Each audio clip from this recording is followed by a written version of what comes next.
Okay guys, tatanghali na nga pala. Magandang tanghali sa inyong lahat. And so ito ay parang kwentuhan lang. Gusto ko lang sigurong i-share sa inyo, no? Yung pinagkaiba ng swerte. Kasi kumbaga hindi pinagkaiba, I mean, ano yung ibig sabihin ng totoo, no? Na swerte, yung totoong tawag sa swerte without research, ChatGPT, ayan given na yung totoong term or yung ibig sabihin ng luck. Pero sa mas malalim pa, no? Sa spirituality ng tao, may ibig sabihin yun at hindi yun ang mismong tawag, no? Yung luck or yung swerte. So ito yan guys, yung swerte, yan yung hindi mo naman pinaghirapan pero dumating sa'yo. Kumbaga gustong gusto mo siya, may balak kang gawin na yun ay makuha, pero wala ka pang ginagawa. Kaya nga sinabi ko, hindi mo pa pinaghihirapan, ibinigay na sa'yo. Yun yung swerte, no? Kasi maraming klase ng swerte, no? Kaya may mga taong swerte sa buhay, yung tipong parehas lang kayo, biglang naging ganun agad siya. Yun ay swerte. Pero para sa akin, no, yung swerte na naiisip ko, ito yung awa ng Diyos sa atin, no? So ito, karamihan, kung naniniwala ka sa Diyos, hindi ka naniniwala sa swerte. Kasi yung swerte na ibig sabihin nun, yun ay yung awa niya, awa ng Diyos. Ibig sabihin, may mga senaryo kasi na, halimbawa, gustong gusto mo yung ganung bagay. Halimbawa, gusto mo ng cellphone, which is wala kang pera, pero gustong gusto mo siya.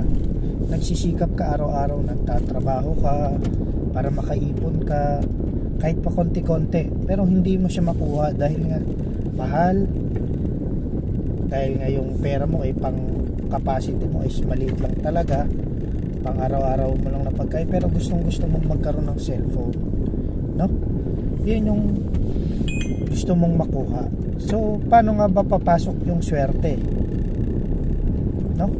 Yung isa sa mga swerte, or tinatawag kasi nila yan na swerte, no? Sa akin, awa ng Diyos.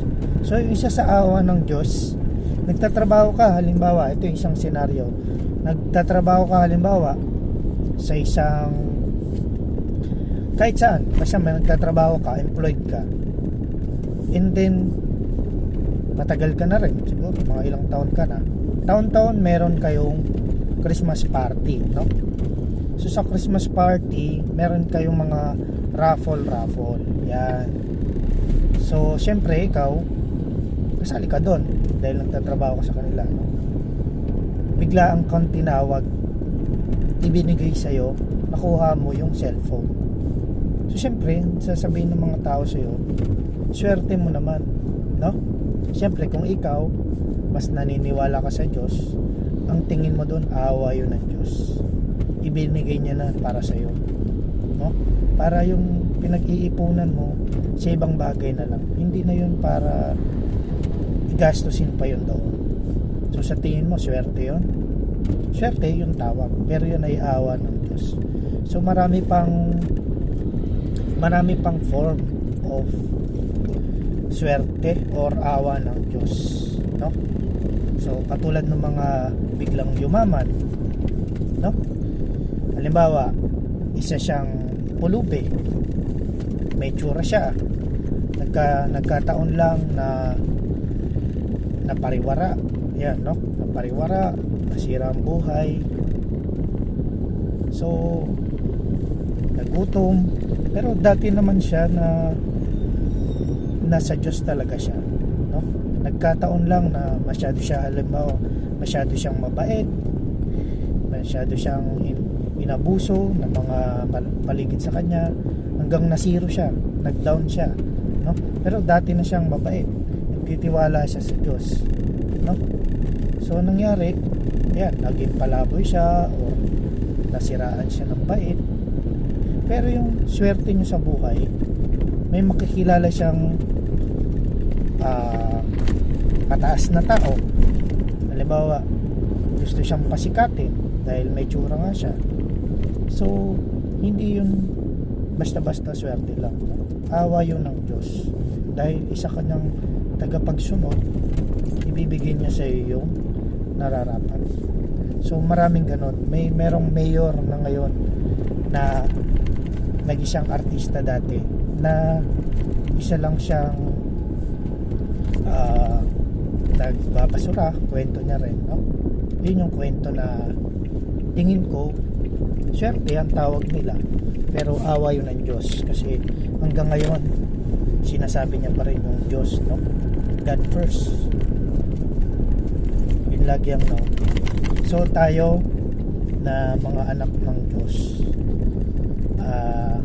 meron tayong swerte sa buhay or yung awa ng Diyos. Hintayin lang natin, siguro magsikap lang tayo, palakihin natin yung container natin, katulad nung sinabi ng isa sa mga lagi ko yung pinapanood. So sabi niya, palakihin mo yung container mo. So paano yun? Paano palalakihin yung container? So i-ready mo lang yung sarili mo. Kung ikaw mahirap ka, nagsisikap ka, no? So diskarte lang. So marami kasi yan, eh. So siguro yung ganong usapin sa ibang video ko na lang tatalakayan, no? Pero ngayon malapit na kasi ako sa pupuntahan ko. So susunod ulit. Salamat guys. Bye bye.